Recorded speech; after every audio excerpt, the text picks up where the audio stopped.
So my presentation deals with the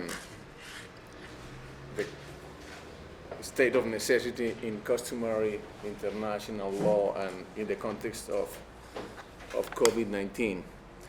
So, and specifically I'm going to discuss one of the requirements, the lack of substantial contribution to the situation of necessity.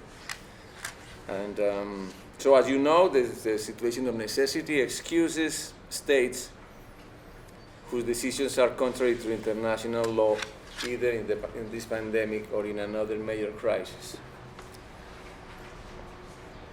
Argentina's 2001 economic collapse prompted litigation by foreign investors affected by the measures the country took to deal with this collapse. Multiple times, Argentina invoked the customary rule of necessity to excuse violations of international investment agreements.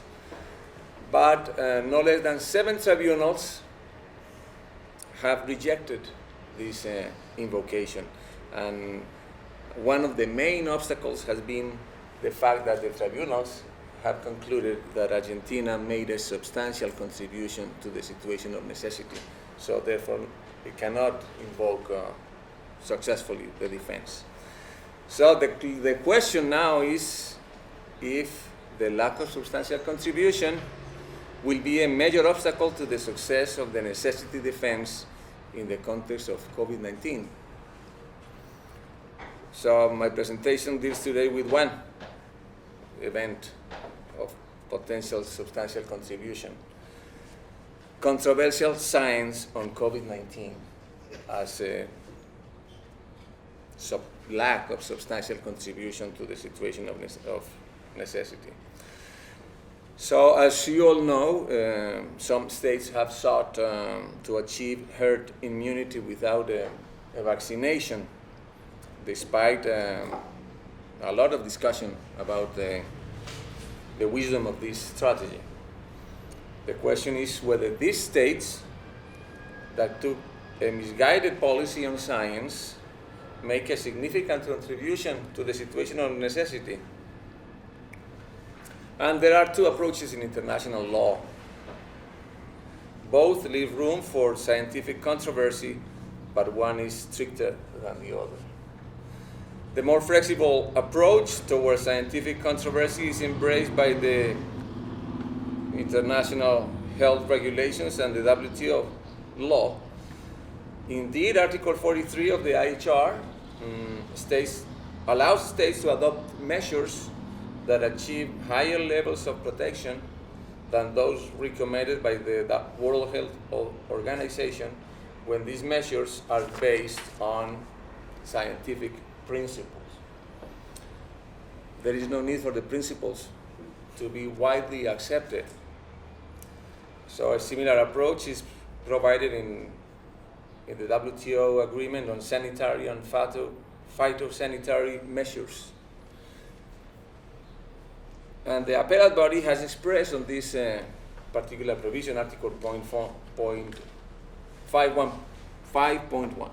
In most cases, responsible and representative governments tend to base their legislative and administrative measures on mainstream scientific opinion.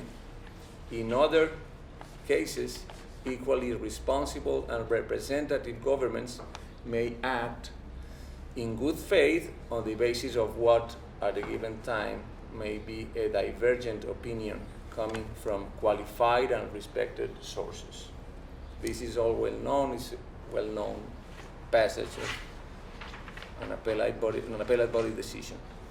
So according to this approach, states can make, and I add, and maintain decisions as long as the policies have scientific basis, even if minoritarian, and regardless of the outcomes they are achieving.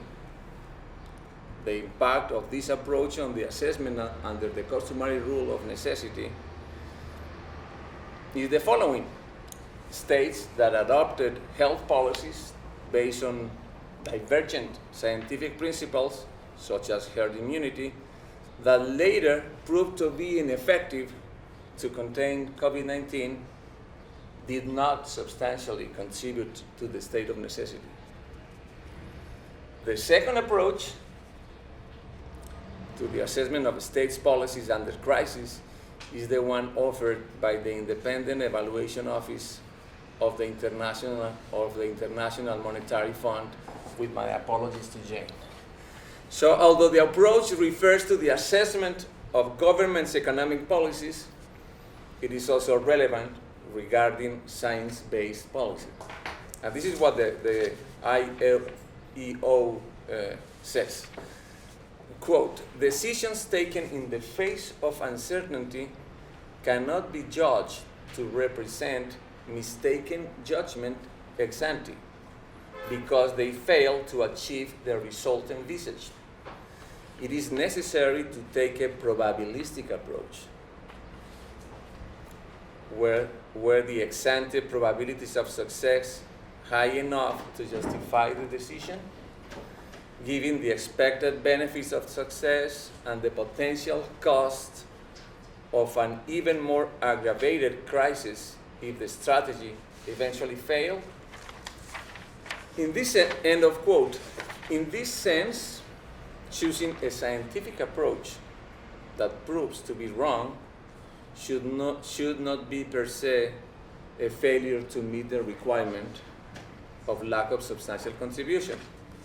However, keeping unchanged a policy based on a minoritarian scientific view that is not suppressing or is not highly likely to suppress the given state of necessity would constitute a substantial contribution.